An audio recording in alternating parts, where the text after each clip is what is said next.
अशाच नवनवीन रेसिपींसाठी मृणालीस परिपूर्ण किचनला सबस्क्राइब करा आणि पुढे असलेल्या बेल आयकॉनवर क्लिक करा म्हणजे तुम्ही कोणतीही रेसिपी मिस करणार नाही। नमस्कार मैत्रिणींनो, मी मृणालीच परिपूर्ण किचन मध्ये आपलं स्वागत करते।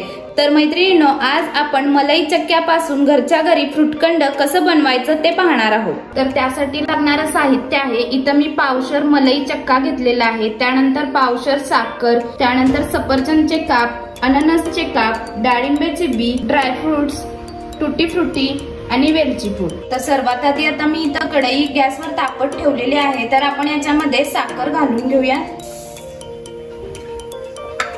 इथं आपल्याला साखरेच्या वरती थोडंसं पाणी घालून घ्यायचं आहे, साखर बुडेल इतकंच।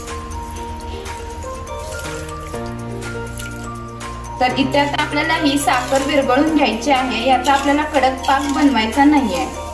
साखर विरघळेपर्यंत आपण हा चक्का एका भांड्यामध्ये काढून घेऊयात।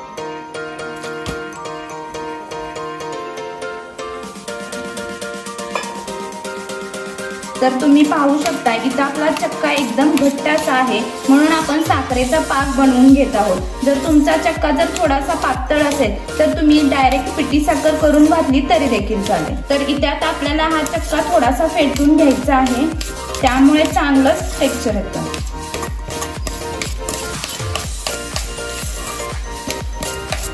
तसेच इथं तुम्ही पाहू शकता आपली साखर विरघळत आहे, तर ही पूर्णपणे आपल्याला विरघळून घ्यायची आहे। तर इथं आता आपल्या मिश्रणाला एक उकळी आलेली आहे, तर आता आपण गॅस बंद करून हा पाक थोडासा थंड करून घेऊया।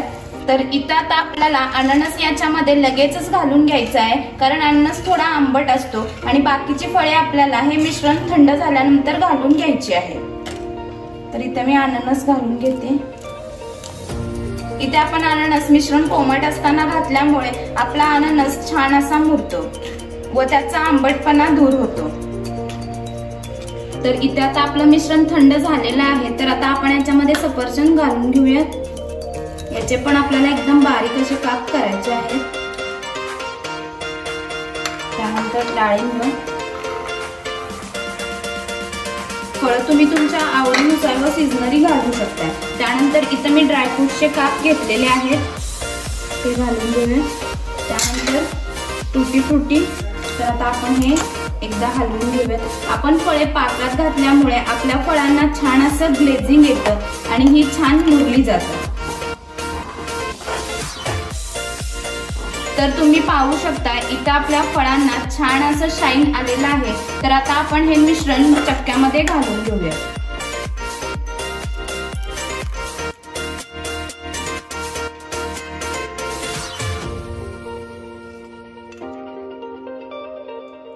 तर इथं आता आपल्याला हे मिश्रण एकजीव होईपर्यंत फेटून घ्यायचं आहे।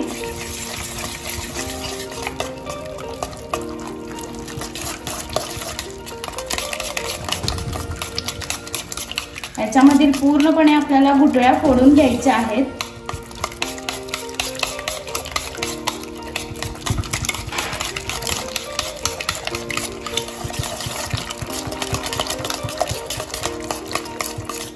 तर इथे आता आपलं मिश्रण छान असं मिक्स झालेलं आहे, तर आता आपण याच्यामध्ये वेलची पूड घालून घेऊया।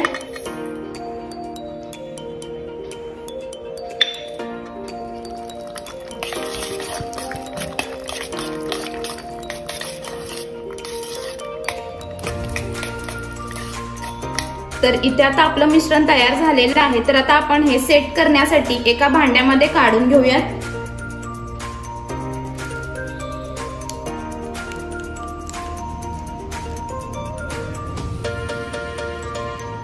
तर आता आपण हे मिश्रण 2 तास फ्रीजला सेट करून घेऊयात।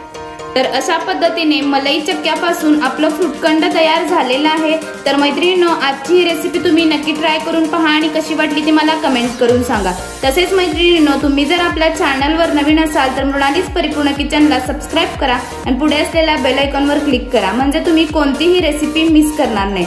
तर मैत्रिणींनो, पुन्हा भेटूया अशाच एक नवीन व्हिडिओ सोबत। तोपर्यंत मस्त खा आणि स्वस्थ राहा। धन्यवाद।